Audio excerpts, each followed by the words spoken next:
My name is Melvin Lightford. Melvin Lightford. No middle initial. I was born in Huntsville, Alabama, Madison County, and we go to Dayton and everything. Well, if you want to, you can. Oh no! Well, I was born in December 4, 1926, Okay. which makes me going on 91 years old.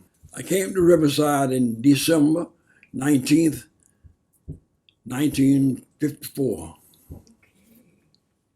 I'm one of the oldest members there. There's Charlotte members.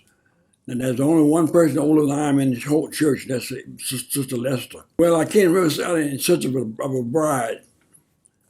My wife was working at Riverside Hospital at the time. So I came here. Not only did I find a bride, I found me a new church home. Elder Van Goethe Lindsay. No, I was in the military when I came here, and I had to go back. So I came and spent, on the 19th of December, I got married. I left, I think, somewhere about a little bit after Christmas when I left, back to Carolinas, the Army. Yeah. I don't know whether we had an outreach program at that time or not, that effective anyway. Okay. But I do know I guess a lot of emphasis was put on the medical care. Most of the emphasis was. So you need to remember that when you say Riverside, I think of two different components. I think about the Riverside Hospital and Riverside Chapel. It wasn't right away because I wasn't familiar with how they do things in the church. So I just had to stay around and kind of listen and learn. Okay. Well, the chapel was connected, as you said, because actually the chapel was instituted for the hospital workers, for the most part. Right. Because the hospital workers had to go all the way down to Hillcrest every Sabbath. And they had to get up early because they get out of the church early. They couldn't finish the sermon off because they had to get back and fix food for the patients, do patient care. So they said, we got to beat this, we got to have something of our own. So that's how they behind the church. When I came here, she was the director of nurses. Oh. Also, and later on, she was a teacher of the LPN class. She was very heavily involved. She loved the hospital. My wife. His wife. Well, my wife came here. Dr. Dent went out to California and recruited her and some more nurses to come to Riverside to work for almost nothing, pennies. It was cheap labor, so she sacrificed to come here because she had a good job at Riverside Hospital in California, but she came here because she wanted to be in the work, Right. And so she came in as a director of nurses. And later on, after she stepped down from that, after a couple of children were born, because our second born child, she stepped down from director of nurses and became a teacher in the LPN class at Riverside Hill. Okay. Riverside graduated in hundreds and hundreds of LPN students. They went into all parts of the hospital and they got records for being one of the best classes in the city. They were noted for having the best nurses. All of the hospital recruited them. Because what I missed was the fact that we had a hospital, for our people had it, for black folk, primarily. And I missed it because the way it left, the way it went down.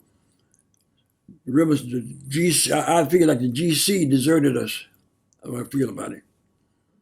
They could have saved the hospital. That's very valuable property.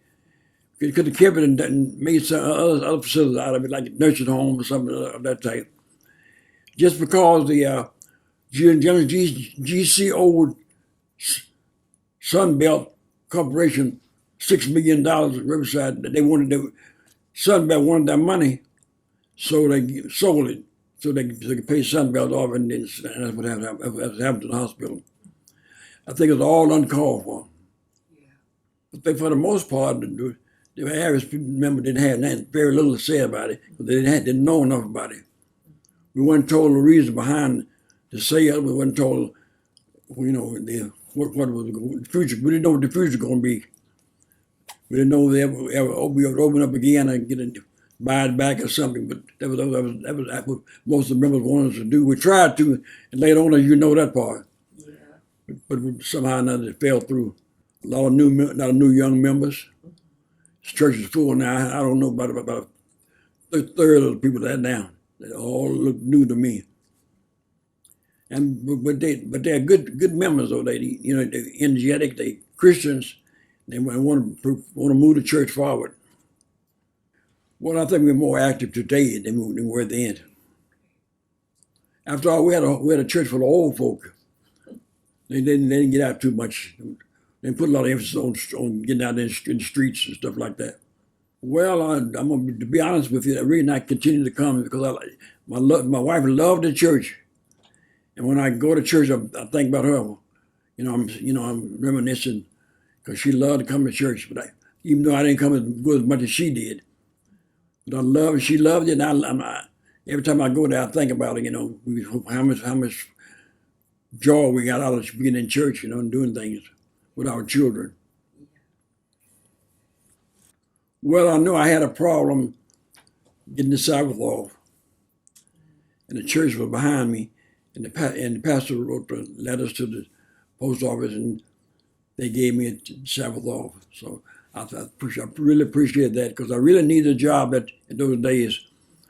But when I first got out, I got out the army. I didn't have a job. I had a new car, this house, a new baby, and no job. So You needed it. I needed it bad. I didn't need to get fired. That took time.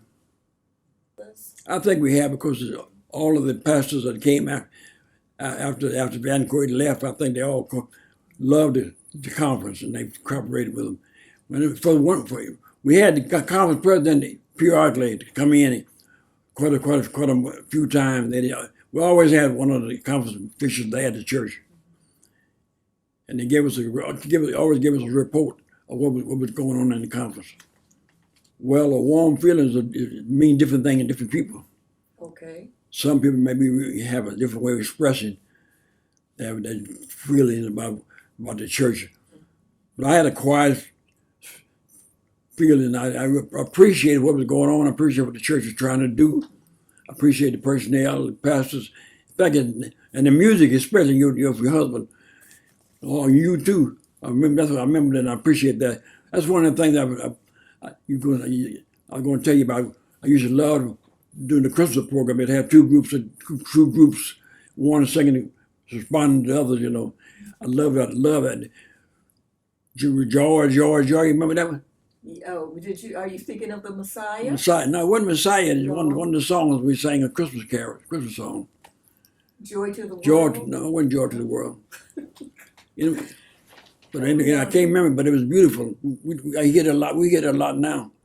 Okay. So you know what it is. Well, my wife played the piano a little bit. She played for the Sabbath school for a long time. Mm-hmm.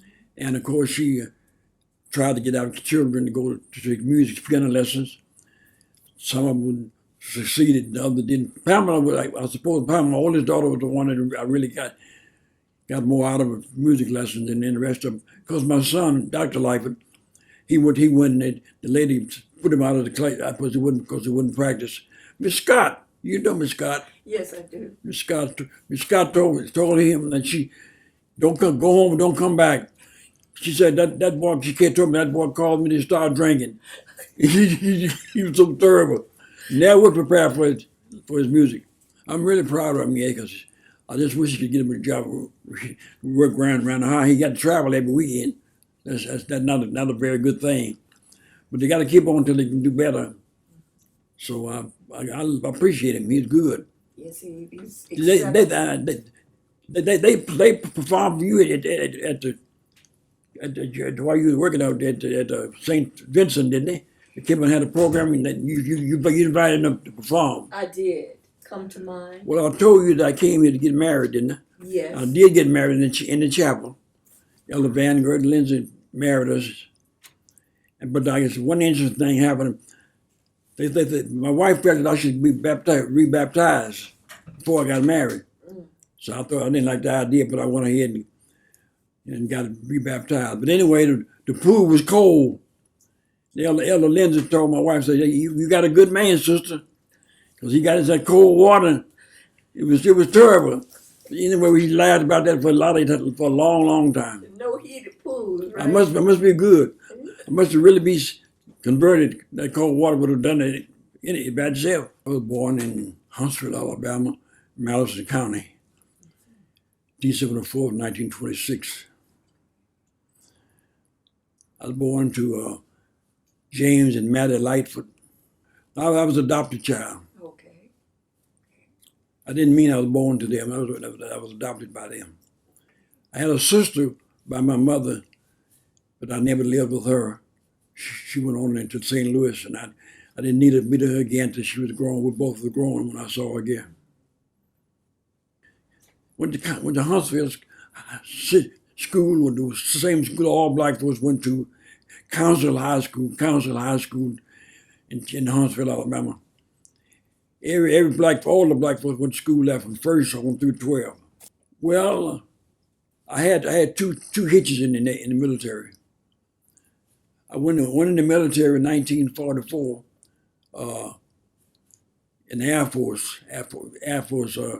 See, the Air Force and the Army was together. They separated later on. So I was in the Air Force part. So they draft you into the regular Army, and then they send you either to the Air Force or you stay in the Army, So they sent me to the Air Force. Went down to Shepherdsfield, Texas, took my boot training down there. Way back when I was 17, 18 years old. Oh my, okay. That's my military. But I had a second term in the military. Went in 53 and got out in 56. Well, I can't say I really enjoyed it, but I wouldn't take nothing for it, and I wouldn't do it again if that's forced me to do it. My wife and I was in school together back when we were children. In fact, we went to Sunday school together when we were very little children, small children. Our families were friends. And so I knew her from the time when I was maybe about 5 or 6 years old on through till she passed in 2013. So we've been knowing her all my life. In fact, she's the only one I ever knew. So when she passed on, I lost half my life. And I had nobody to talk to about old friends after that was through because everybody's gone. That's correct. What happened? We had separated. We didn't contact each other for a long time. When I was in the military, I decided, I got to have me a wife. So I came back. What happened when I graduated from TSU? She came to the graduation. I hadn't seen her in about 5 or 6 years, because she had been in California in school. And when she graduated, she came home on leave. And so I decided, and after she went back to California, then after that, Dr. Den went recruiting and brought her back to Riverside. Like I said, I didn't have a job when I got out of the military. I worked for an insurance company for a short time. Went back to school to grad school in TSU for a short time. Finished up and used my GI Bill. Then got out in the workforce. And then after that, against my wife's wishes, I went to nursing school and got a nursing degree. I worked at Baptist for about 21 years. I worked 2 jobs. I worked at post office and Baptist at the same time for about 21 years. I worked at Baptist 21 years, but I spent 32 years in the post office. She didn't approve of me being a nurse. Really? She said, "I'm the only nurse in this family. You just a fake. You're phony." But I laughed and buried, went on, because we needed that extra money. Well, I played a lot of golf. When I started playing golf when I was a caddy, with the white folks when I was about 30, 12 years old or so. Then I played. Then when I came in the military. I played a lot of golf in the military. And when I got out of the military, Dr. Dent, Dr. Dixon, Dr. Millette, always have a foursome every Sunday we'd play. Well, I should have been home with my family out there on the golf course, walking them down the golf course. That's one of the things I regret in life. I didn't take care of my business at home. I should have playing. Well, they respect me. Cause I blame it on Dr. Dixon, Dr. Dent. Come on, they wouldn't say, "Hey, take no for an answer." So off you went. Off I go. Early Sunday morning, come back late in the evening. Didn't have a little time off from work, but I had to go and play golf though. But anyway, that's water under the bridge. It's gone. It kept me in pretty good shape. Yeah, I did a lot of walking. I'm surprised my legs ain't gone on me, but I'm surprised because all the walking. I stood up on the hospital floors all night and then worked at the post office all night. Stood up all the time. So I can't understand how I can walk now. I don't understand it at all. I'm walking good and don't have no pains in my legs. Well, what I thought about Riverside. Yes. The people. Yes.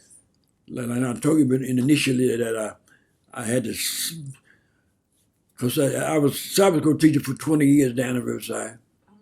And also I was a local elder for about 5 years under the elder, Xavier Butler. So really I got a lot of experience in being, before people, that's why I'm getting nervous now when you talking to me, because I know I can talk all night, look you in the eye. Well, like I say, when I had this stroke, I lost a lot of my ability to talk, to communicate. In fact, I sound crazy to myself. You sound all right. I said, no, not to me. See, I'm accustomed to hearing my voice when I had good vocal cords and everything.